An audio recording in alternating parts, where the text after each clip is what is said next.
Okay. This is the second time I record this video because I had problems and I'm really pissed off, but you don't care. Before introducing the second scene of the first act, I wanted to underline some words I couldn't know before and they crossed my mind, so I went checking. Hypocrisia is hypocrisy, while in hypocrita is hypocrite. And campo semantico, we're going to use it again because we're talking about that, is semantic field. Field. Right. I did it before. First of all, summarizing. Second scene, what happens? Iago goes to Othello telling the Brabantio, Roderigo, and some guards are coming to arrest him. And Iago tells Othello it's better not to be found, but Othello wants to be found and wants to answer back people accusing him. But before Brabantio and Roderigo arrive, Michael Cassio with some guards arrive and tell Othello that the Doge is gathering a council because they have to discuss some war matters, and that the Doge couldn't find Othello in his house, and so he sent a lot of guards looking for him everywhere around the city.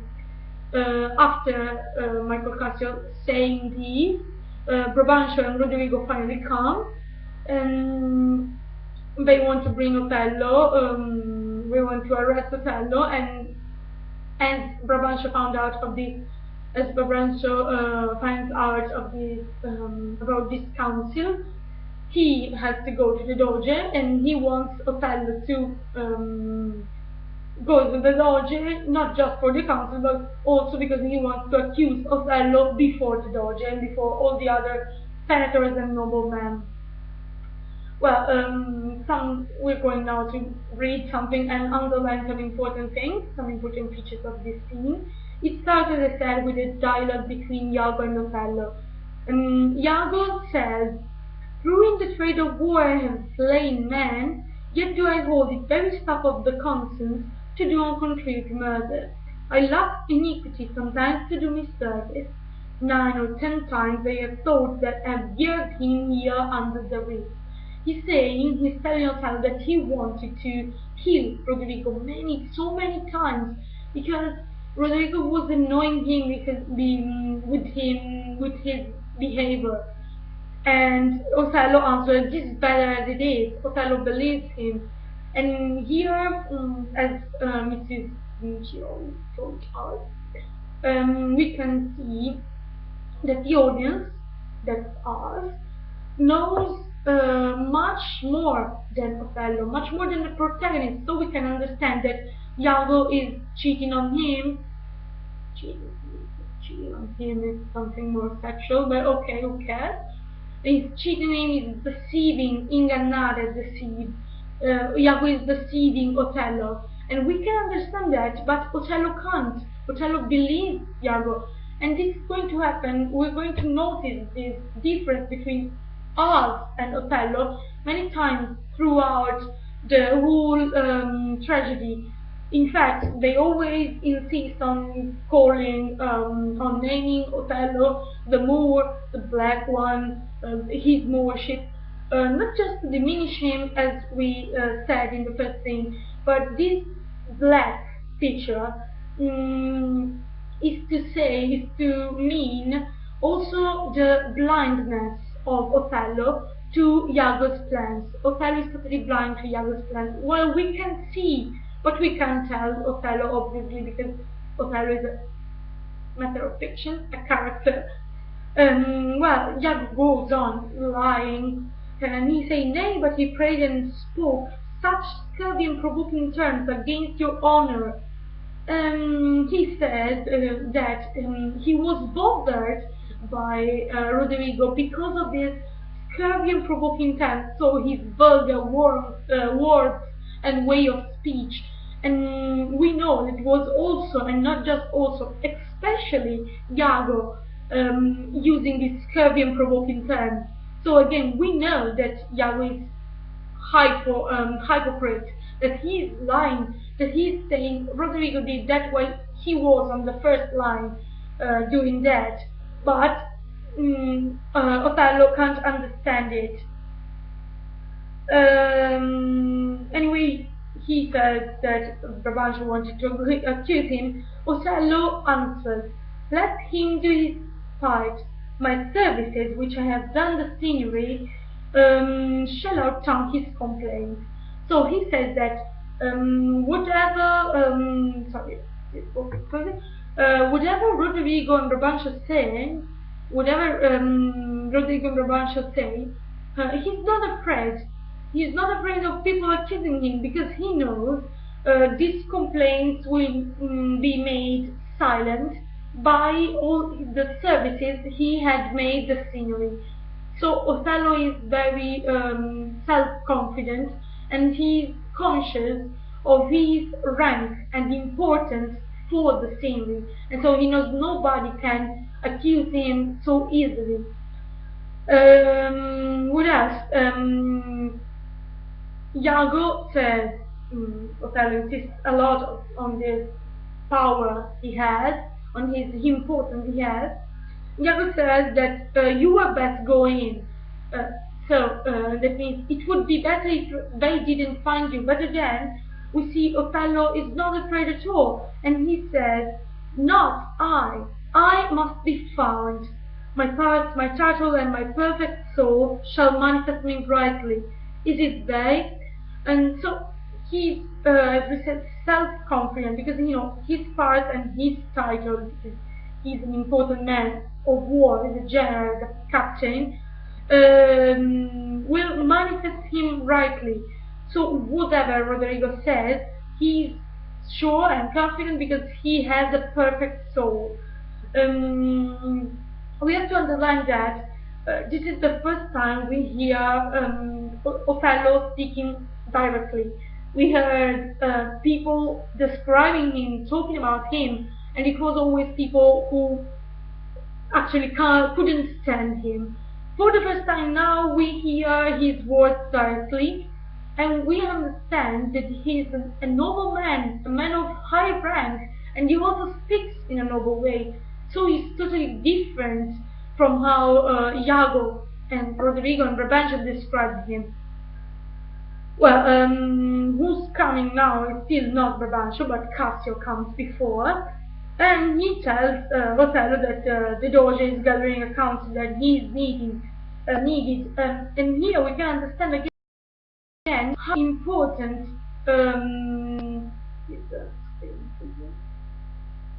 well, I'm sorry if the screen freezes, I can't do anything. The important thing is that you can hear the words. So, as I was saying, Othello is really for the Doge. In fact, when the Doge couldn't find him in his house, all over the city looking for him, because he is very important in this. He is very important for Venice. And so he has to go, and there is a short time. Othello isn't on the stage, he goes away. He talks to Iago and asks what's happening. Iago will say he's married the second time. Iago uses a kind of nautical and military metaphor.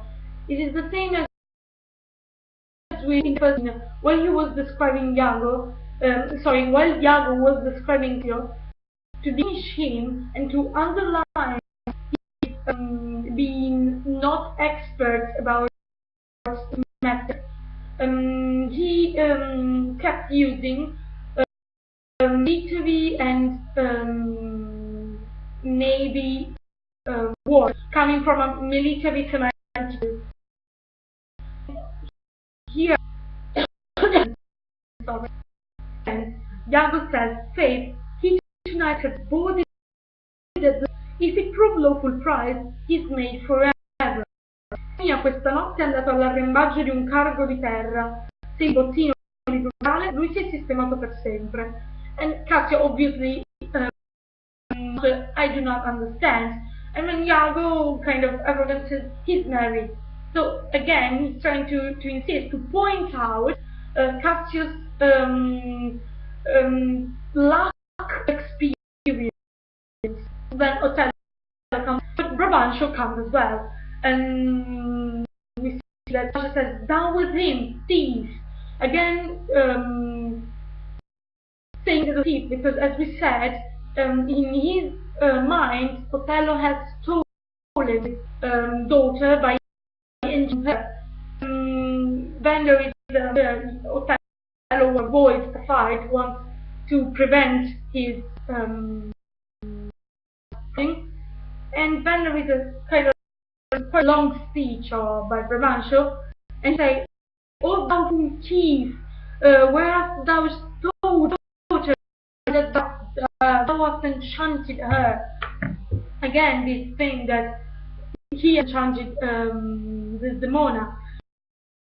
For me to understand, if she magic were not bound, whether a maid so tender, fair, and happy, solely to marry that charm the wealthy dealings of our nation, had, to incur a general mock, run from her gage to the sooty bosom of such a thing as thou. It's really insulting him badly. Let's analyze better this speech. First of all, always the theme of enchantment and magic.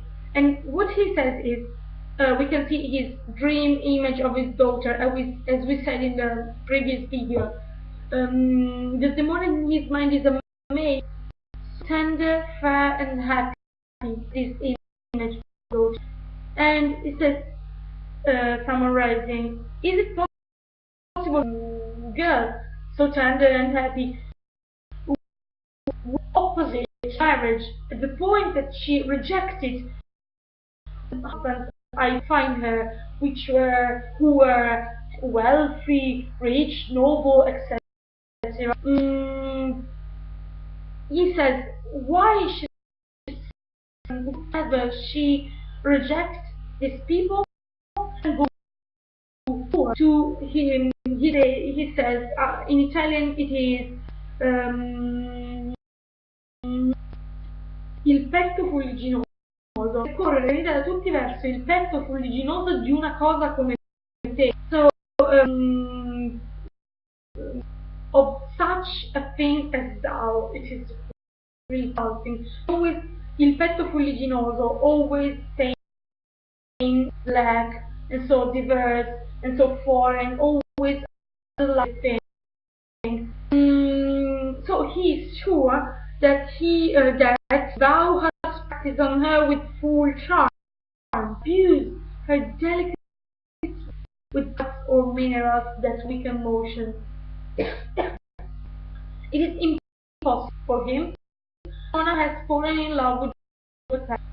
But I think this is what I thought reading this speech, that he says Desdemona is has fallen in love with Othello, but actually we understand that Brabantio doesn't really know what it is.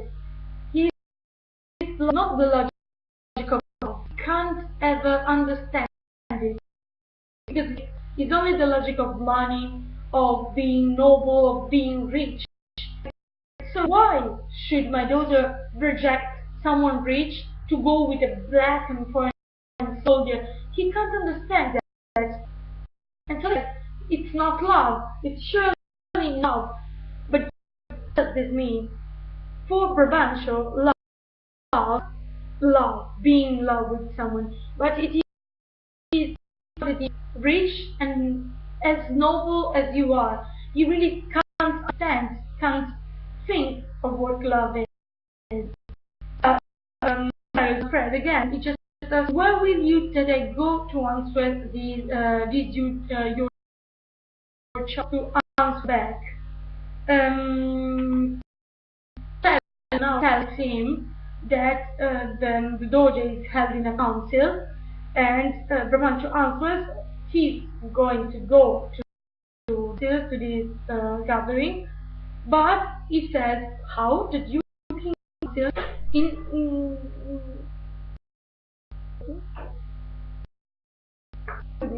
imbarazzante.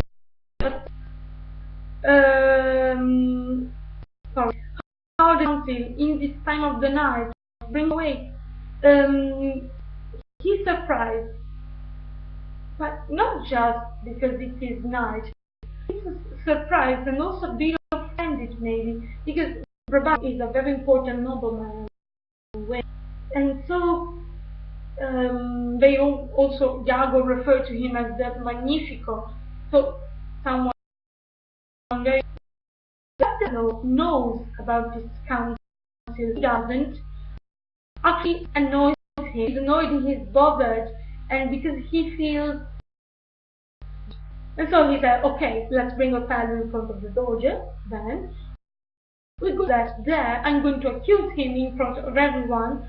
Everybody's going to agree with me and to think this is a matter. And the closing lines, which rhymes as well, if you know this free, say, for if such a passage free, Buono, statesman be. Se atti come questi restano impuniti, da schiaviani saremo comandati. So it is impossible someone disagree with him. Let's go before the door. And last thing to underline, bondslave and pagans shall our statesmen be. Again, fear of diversity, because the one of Brabantio is actually fear. He's afraid of diversity. This is all for now, and then I'm going to do the same with the third. See you.